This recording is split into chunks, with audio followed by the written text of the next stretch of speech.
Həzrət Peyğəmbərdən bir hədis zikr edək. Həzrət buyurur ki, 6 xüsusiyyətə sahib olun, yiyələnin ki, mən də sizə cənnət vəd edeyim. Siz 6 xüsusiyyəti özünüzdə cəmləyin, mən də sizin üçün cənnəti vəd edeyim, söz verin. Bir söz deyərkən yalan danışmayın. Birinci xüsusiyyət, vədə verərkən vədənizə əməl edin. İkinci xüsusiyyət bu idi. Sizə bir əmanət tapşırılanda o əmanətə sahib çıxın, xəyanət eləməyin. Üçüncü xüsusiyyət bu idi. Gözlərinizi naməhrəmdən, göz zinasından saxlayın, qoruyun. Növbəti xüsusiyyət, əllərinizi harama tərəf uzatmayın. Heç zaman əllərinizi harama tərəf uzatmayın. Və nəhayət sonuncu xüsusiyyət, şəhvətinizi haramla söndürməyin. Sizə haram olan naməhrəmlərə yanaşmayın. Bu da sonuncu xüsusiyyət. Həzrət buyurur ki, bu xüsusiyyətləri əldə eləsəz, əldə edin ki, mən də sizin üçün cənnəti vəd edeyim, sizə cənnət söz verim. İnsan üçün ən qəbahətli əməllərdən biri Həzrətin sadaladığı bu xüsusiyyətlərin əvvəlində olan, birinci, ikinci yerində duran, söz verərkən yerinə yetirməmək və yalan danışmaqdır. Ki, bir insan üçün bəlkə də dünyada bundan çirkin bir şey yoxdur.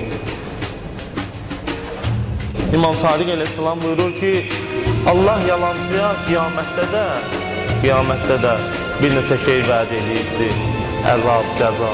Amma bu dünyada onu rüsva eləməyi və öz dili ilə rüsva eləməyi vəd edibdir. Yalancıya Allah bu dünyada bir şey verər, unutqanlıq verər. Çox keçməz özü öz yalanının üstünə açar, unutqanlıq xəstəliyi gələr yalancıda. Başlayar bu xüsusiyyət, əgər yalan danışsa, sonra bu atsa, onda unutqanlıq əmlə gələr. Bir insanın xüsusiyyəti yalancılığa çevrilsə, bir insanın elə təbiəti yalancılıqsa, ona Allah ondan getməyən bir unutqanlıq xəstəliyi verər. Və başlayar yalandan özündən bir çox şeylər danışmaq. Danışdığı adamlar da artıq bilir ki, bu özün gülünç vəziyyətə salırsın, bu dedikləri belə deyil. Başlayar, ana danışırsa ancaq yalandan danışmağa. Qozalıqda da laf pis olar. Əgər onun cavanlıqda mayası yalancılıqla yoğrulursa, uşaqların belə ələ salacağı bir hala gəlib düşər, unutqanlıq xəstəliyinə gəlib düşər ki, bilməz ki, bu dediyini bu uşaq bilir, bilmir, dediyini qarşısındakı bilir, bilmir. Elə bilər ki, bu nə desə, hamı buna inanır və özünü rüsva edir.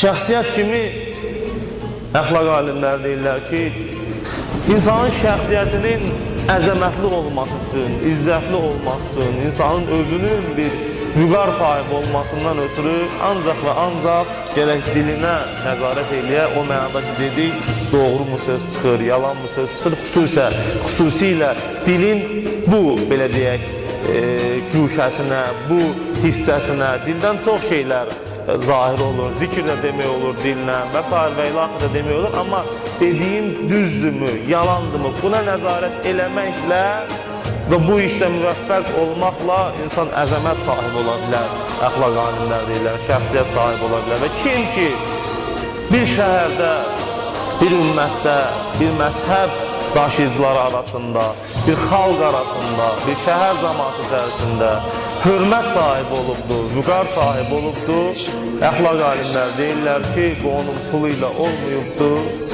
bu onun elmi ilə olmayıbdır, bu onun doğruluğu ilə olubdur.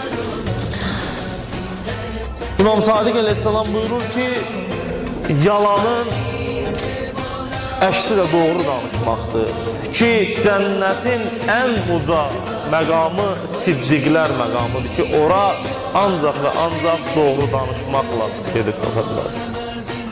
Biz görürük ki, Həzrət Peyğəmbər yaxın səhabələrindən, müjdələnmiş səhabələrindən olan Əbu Zər Qəffarini doğru danışmağı ilə tərif edir ki, yer Əbu Zər kimi doğru danışan bir insanı öz üzərində daşımayıb dinləyənə kimi. Həzrət Peyğəmbər Əbu Zərə o siddiq sifəti ilə tərif vermişdi. Dedi ki, yalan həqiqətən də rüsvay edicidir. Amma yalan rüsvay edicidirsə, dedik, onun qarşılığı da cənnətin ən uca məqamına bizi aparıb çıxarda bilən doğruluq və siddiqlikdir ki, insan doğru danışmaqla mələklərin belə həsəd apardığı bir bəndiyə çevrilə bilər. İmam Sadiq əleyhissalam çox gözəl, bütün hədisləri kimi gözəl və aktual, bugünümüz üçün aktual bir hədis zikr edir. Kiminsə uzun uzadı, hədisdir, kiminsə uzun uzadı, rüku və səcdəsinə fikir verərək ona insanlıq qiymətini verməyin. Kiminsə uzun uzadı, ruku və səcdəsinə fikir verərək ona insanlıq qiymətini verməyin. Onun düz danışmasına və əmanətdar olmasına baxın hər zaman. Bu iki xüsusiyyətə görə insanlar ya pis insan olur, ya yaxşı insan olur. İmam Sadiq əleyhissalamdan ötürü namaz qılansa yaxşı insandır, bu hədisində onları demir. Düz danışmaq və əmanətdar olmağına görədir insan ya yaxşı insan olur, ya pis bir insan olur.